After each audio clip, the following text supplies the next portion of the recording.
కార్తీక దీపం 2 serial episode అంటే ఈ రోజు ఎపిసోడ్ ఎక్స్ప్లెనేషన్ గురించి చూద్దాం. ఈ రోజు ఎపిసోడ్ అయితే మంచి ట్విస్ట్లతో అయితే ఉంది. అందరూ అయితే ఖచ్చితంగా అయితే ఫుల్ వీడియో అయితే చూడండి. ఇన్ని రోజు ఆలస్యానికి కూడా సారీ. ఇంకా సీరియల్లో ఎపిసోడ్లోకి వస్తే కార్తీక్, దీప, కాంచన, సుశీల అయితే సీరియస్ డిస్కషన్లు అయితే ఉంటారు. ఆ డిస్కషన్ ఏంటంటే సుమిత్ర అయితే ఇంట్లో నుంచి అయితే బయటకు వచ్చింది. దశరథ్తో పడిన గొడవ వల్ల సుమిత్ర అయితే ఇంట్లో నుంచి బయటకు వచ్చేసిద్ది. బయటకు వచ్చేసి ఎక్కడికో వెళ్ళదు, వీళ్ళ ఇంటికాడే ఉండిద్ది. అది మిగతా వాళ్ళకి అంటే కార్తీక్ వాళ్ళ తాతకి పెదన అంటే బాబాయ్ ఏదో అవుతాడు కదా, ఆయనకి దశరథ్కి కూడా తెలియదు. ఆ విషయం జ్యోత్స్నాకి ఎక్కడ కొంచెం డౌట్ వచ్చి కానీ వాళ్ళ ఇంటికి వచ్చి మొత్తం చెక్ చేసేది, కానీ జ్యోత్స్నాకి అయితే కనపడదు. ఇంకా వీళ్ళ నలుగురు డిస్కషన్ అయితే చేస్తూ ఉంటారు. వీళ్ళ డిస్కషన్లో వీళ్ళుంటే అంటే సుమిత్ర అని వచ్చింది కొత్తగా మాట్లాడుతుంది ఏంది అని కార్తీక్తో మాట్లాడుతూ ఉంటారు. కార్తీక్ అంటా ఉంటాడు ఏంది కొత్తగా మాట్లాడేది అంటా ఉంటాడు. వీళ్ళ డిస్కషన్లో వీళ్ళుంటే కాంచన సుమిత్ర గురించి బాధపడకుండా వాళ్ళ నాన్నకే ఫోన్ చేయమని చెప్పింది కార్తీక్ని. ఇప్పుడు ఎందుకని అంటాడు కార్తీక్. కానీ కాంచన మాత్రం ఫోన్ చేయమని టాబ్లెట్స్ వేసుకున్నాడో లేదో, బాగా ఆయన అసలే అంటే ఎమోషనల్ మనిషి, టాబ్లెట్లు వేసుకున్నాడో ఏదో ఆరోగ్యం బాగలేదు, ఫోన్ చేయించిద్ది. కార్తీక్ అయితే ఇంకా ఫోన్ చేస్తాడు. శివనారాయణ అయితే ఇంకా ఫోన్ ఎత్తుతాడు. ఫోన్ ఎత్తి కార్తీక్ మాట్లాడతాడు. తాత ఎలా ఉన్నావు, బాగానే ఉన్నావా అంటే కొంచెం బాధలో నుంచి బయటకు వచ్చావా అని అడుగుతాడు.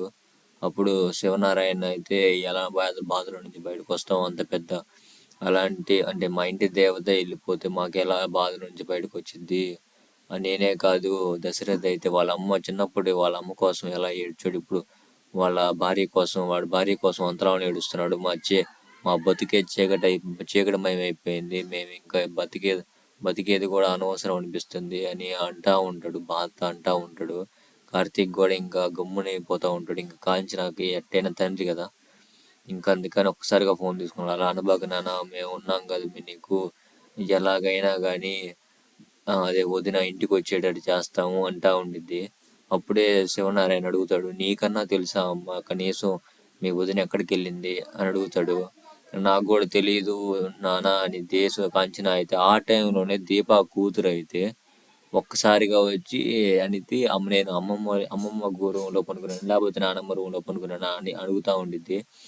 ఒక్కసారి అడిగినా ఒక లెక్క, 2-3 సార్లు పదే పదే డైలాగ్ రిపీట్ చేస్తూ ఉండిద్ది. ఎన్నిసార్లు రిపీట్ చేస్తే ఎవరికైనా డౌట్ వచ్చింది.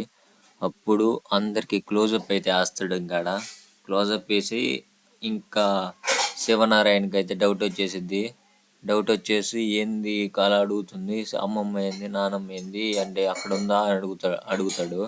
అది లేదు నాన్న, అమ్మాయి అంటే దాని గురించి తెలిసిందే కదా, అలాగే ఉండిద్ది, కొంచెం పిచ్చి పిచ్చిగా మాట్లాడుతూ ఉండిద్ది, అమ్మమ్మ అనిద్ది నానమ్మ అనిద్ది. కానీ అప్పుడు ఏమనిద్ది అంటే కాంచన వాళ్ళ అమ్మ రూమ్లో పడుకున్నాను లేకపోతే నా రూమ్లో పడుకున్నాను అని అడిగిద్ది. అంటే వాళ్ళ అమ్మనే కదా అడిగింది, మళ్ళీ వాళ్ళ అమ్మ రూమ్లో పడుకునేది ఏంది అంటాడు శివనారాయణ.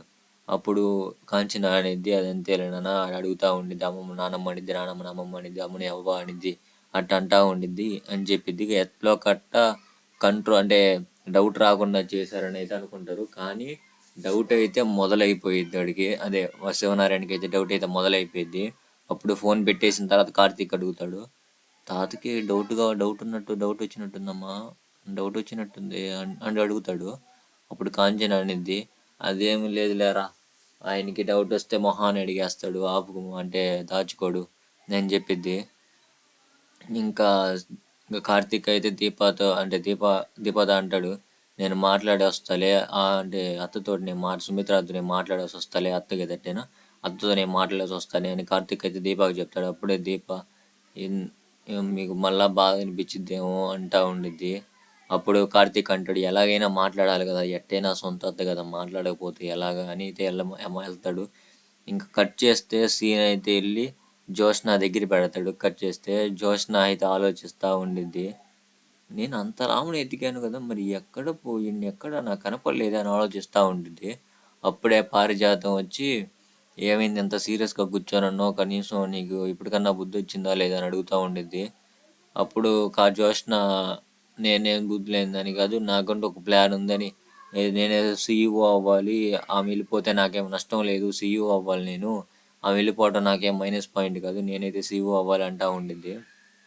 పారిజాతానికైతే ఈ అసలు దీనికి తెలివి ఉందా లేదా అనే అర్థం కూడా కాదు.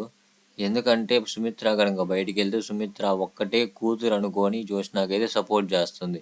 ఇప్పుడు సుమిత్రనే బయటికి వెళ్ళిపోయిందంటే ఇది ఓన్లీ అంటే ఎందుకు పనికి రాకుండా అయితే అయిపోయింది. అందుకని పారిజాతం ఎలాగైనా సుమిత్రకి దగ్గర చేయాలని అంటే పారిజాతానికి ఇప్పుడు జ్యోత్స్న అంటే ఎందుకు కోపం అంటే వీళ్ళు బయటికి వెళ్ళిపోయేటప్పుడు సుమిత్రని జ్యోత్స్న ఆపలేదు. అందుకని జ్యోత్స్న అంటే పారిజాతానికి చాలా కోపం. ఆపుంటే గనక సుమిత్ర మైండ్లో జ్యోత్స్న అనేది మంచి హీరోలాగా మిగిలిపోయేది. కానీ ఆపలేదు కాబట్టి ఇప్పుడు సుమిత్ర కనీసం జ్యోత్స్న మీద కాదు ఎవడి మీద కూడా ప్రేమ అంటావా ఏ ఒపీనియన్ కూడా లేకుండా పోయింది. అది పారిజాతానికి కోపంగా ఉంది. ఎందుకంటే ఇప్పుడు కనీసం ఇప్పుడు జ్యోత్స్నని సపోర్ట్ చేసే వాళ్ళు లేరు. ఎవరి బాధలో వాళ్ళు ఉంటే నేను సీఈఓ అవ్వాలనిద్ది. అందుకని పారిజాతం అయితే సపోర్ట్ చేసినట్టు మంచిగా బుజ్జిగిస్తా అని దగ్గరికి వచ్చి వేసి చెమపెట్టి లాగి ఒకటి లెంపగా వేసింది. దెబ్బకి దవడి పళ్ళు అదిరిపోతుంటాయి. అప్పుడు పారిజాతం చెప్పిద్ది, నువ్వు హీరో అవ్వాలి, విలన్ అవ్వకూడదు. నువ్వు హీరో అవ్వాలంటే వెళ్ళిపోయిన మీ అమ్మని మళ్ళీ తిరిగి తీసుకురా, తిరిగి వచ్చే మీ అమ్మతో మాత్రమే తిరిగిరా. ఉదయం కాగానే మీ తాతయ్యతో ఏదో ఒక శబ్దం చేసి బయటికి వెళ్ళిపోయి మీ అమ్మతోనే తిరిగిరా. ఎక్కడ పనుకుంటావో రైల్వే స్టేషన్లో పనుకుంటావు, ఎక్కడ పనుకుంటావు నాకు అనవసరం అనిద్ది. ఇంకా జ్యోత్స్న అయితే ఆలోచిస్తూ ఉండిద్ది. ముందర అయితే నొప్పి పుడుతుండిద్ది, నొప్పి సరి చేసుకుంటూ ఉండిద్ది. ఇంకా అక్కడి నుంచి కార్తిక్ సుమిత్ర అయితే సుమిత్రతో కార్తిక్ మాట్లాడుతూ ఉంటాడు. అంటే ఇప్పుడు ఆ డైలాగులు ఎట్టుంటాయి అంటే మంచి సెంటిమెంట్లో చెప్తూ ఉంటాడు. ఏంటంటే అత్త నువ్వు ఇలా బయటకు వచ్చేస్తే ఎలాగా, మామయ్య చిన్నపిల్లలాగా ఏడుస్తూ ఉన్నాడు, కనీసం మా కోసమన్నా ఆలోచించాలి కదా, నువ్వు ఎవరిని పట్టించుకోకుండా వెళ్ళిపోతే ఎలాగా, మా కోసమన్నా ఆలోచించత్తా కనీసం, మేము ఉన్నాం కదా నీకు. మరి నీ పాటికి నువ్వు వెళ్ళిపోతే నీ కన్నీళ్ళు నీకే బాధ కాదత్తమ్మ, ప్రతి ఒక్కరికి బాధ అనిపిస్తున్నాయి. ఇప్పుడు నీ కన్నీళ్ళు నీ చెంపలనే తడవట్లేదు, ప్రతి ఒక్కరి చెంపల్ని తడుముతున్నాయి, ప్రతి ఒక్కరికి బాధ అనిపిస్తున్నాయి అత్త, కనీసం అదన్నా గుర్తుపెట్టుకో అత్త, వెనక్కి ఇంటికి వెళ్ళొత్తా, కనీసం మామయ్య నీ కోసం చిన్న పిల్లలాగా ఏడుస్తున్నాడు అనేది మాటలు చెప్తా ఉంటాడు. సుమిత్ర అంటూ ఉండిద్ది, నాకు ఎవరి మీద ఏ ఒపీనియన్ లేదు, నాకు ఎలాంటి ఒపీనియన్ లేదు, నన్ను ఒకే ఒక మాట చెప్పమని అడిగావు కదా, నన్ను బయటికి పంపించేయి అని అడుగుతూ ఉండిద్ది. అప్పుడు కార్తీక్ అంటాడు, బయటికి వెళ్ళిపోయి ఎక్కడికి వెళ్ళిపోతాను అంటాడు. సుమిత్ర అప్పుడు చెప్పిద్ది, నేను నడుచుకుంటే ఎక్కడికో అక్కడికి వెళ్ళిపోతాను, నేను అయితే ముందర బయటికి వెళ్ళిపోవాలి అంటూ ఉండిద్ది. ఇంకా అక్కడి నుంచి అయితే కార్తీక్ అయితే ఎంత బతిమిలాడి ఎంత కంట్రోల్ చేయాలనుకున్నా కానీ సుమిత్ర అయితే అసలు ఒప్పుకోవట్లేదు. చివరికి ఒక మాట అనిద్ది, అంటే నాకు ఏదో నరం కట్టేపోయినట్టుంది అంటూ ఉండిద్ది. అంటే నాకు సంతోషం అనిపించలేదు, బాధ అనిపించలేదు, ఏది కూడా నాకు అనిపించలేదు, ఏదో నరం తెగిపోయి ఉండిద్ది లేదా నా మనసు అన్న ఇరిగిపోయి ఉండిద్ది, నన్ను బయటికి పంపించేయండి అంటూ ఉండిద్ది. ఇంకా ఆలోచనలో తల వెనకాల దెబ్బ తగిలింది కాబట్టి ఇంకా నొప్పి వల్ల ఆలోచించడం వల్ల కొంచెం కళ్ళు తిరిగి పడిపోయినట్టు అనిపించింది. ఇంకా అప్పుడే కార్తీక్ అయితే దీపాని పిలుస్తాడు. దీప కూడా వచ్చి ఇంకా సరే అని పెడతారు చిన్నగా. ఇంకా వీళ్ళైతే బయటికి వెళ్ళిపోతారు. బయటికి వెళ్ళిపోయిన తర్వాత ఇంకా అక్కడి నుంచి అయితే ఉదయం అయితే అయింది. ఉదయం అవ్వగానే సుమిత్ర అటు సైడు దీప కూర్చొని ఉండిద్ది. ఎంతైనా తల్లి కదా, తల్లికి బాగలేకపోతే ఏ కూతురైనా ఊరుకోలేదు కదా, అక్కడ కూర్చొని ఉండిద్ది. అప్పుడు దీప అంటూ ఉండిద్ది, నిన్ను నాన్న ఎలా కలపాలమ్మా నాకు ఏం అర్థం కావట్లేదు, నువ్వేం ఇంత బాధలో ఉన్నావు, నిన్ను ఎలా సరి చేసి నిన్ను నాన్న ఎలా కలపాలి అంటూ ఉండిద్ది. ఇంకా ఇంకా బయటికి వెళ్ళిపోయింది. అప్పుడే తలుపు కొడతా ఉంటారు. దీప అయితే ఎవరబ్బా అని భయపడతా ఉండిద్ది, ఎందుకంటే సుమిత్ర ఇంట్లో ఉంది కదా. ఇంకా అది ఎవరో కాదు, శివనారాయణ అయితే ఉంటాడు. శివనారాయణ ఒకసారి ఏమి ఇంత పనిలోకి రావట్లేదు అని అడుగుతాడు దీపని.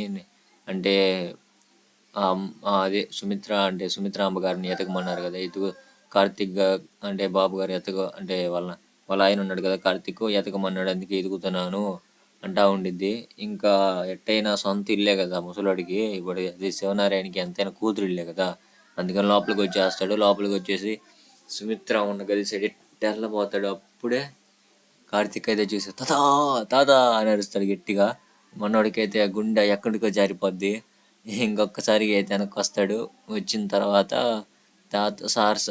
సారీ సార్ తాత అని పిలిచాను, సారీ సారీ అంటా ఉంటాడు. అప్పుడే కాంచనా కూడా వచ్చింది, మాట్లాడుతూ ఉండేది. అప్పుడే శివనారాయణ అయితే ఏ నాటకాలు ఆడుతున్నావా అని గట్టిగా అంటాడు. మనోడికి ఏం అర్థం కాదు. ఏం తాత ఏమైందని అడుగుతాడు. అప్పుడే శివనారాయణ అంటాడు, ఇంట్లో ఉన్నప్పుడు కూడా సారీ ఏందరా తాత అనుకుండా అని అంటాడు. ఇంకా ఇంకా కార్తీక్ అయితే సరే సరే తాత మామూలుగా అలా అలా కంగారులో అనేసా అదే మామూలుగా కంగారులో అనేసాలే అంటాడు. ఇంకా సరే అని ఇంక అక్కడికైతే అయిపోయింది. అప్పుడు శివనారాయణ ఒక మాట అంటాడు. కాంచనాథ అంటాడు, ఏం మాట అంటాడంటే, కనీసం సుమిత్ర దొరికిద్దని నమ్మకం అయితే ఉందా లేదా అని అడుగుతాడు. ఇంకా అప్పటికి వాళ్ళకి ఏం అర్థం కాక దిమ్మ తిరిగిపోతా ఉండిద్ది. అప్పుడే సుమిత్ శివనారాయణని, దీపాని, కార్తీక్ని ఒక క్లోజప్ తీసుకొచ్చి ఒక్కసారి గట్టి పెడతాడు. ఇంకక్కడికైతే ఈరోజు ఎపిసోడ్ అయితే అయిపోయింది. ఈ వీడియో నచ్చితే నా ఛానల్ సబ్స్క్రైబ్ చేసుకోవడం ఖచ్చితంగా మర్చిపోబాకండి. బెల్ ఐకాన్ ప్రెస్ చేయండి, అలాగే లైక్ బటన్ కూడా ప్రెస్ చేసేయండి. ఎక్స్ప్లెనేషన్ అయితే అదిరిపోతే ఒక లైక్ అయితే ఖచ్చితంగా వేసుకోండి.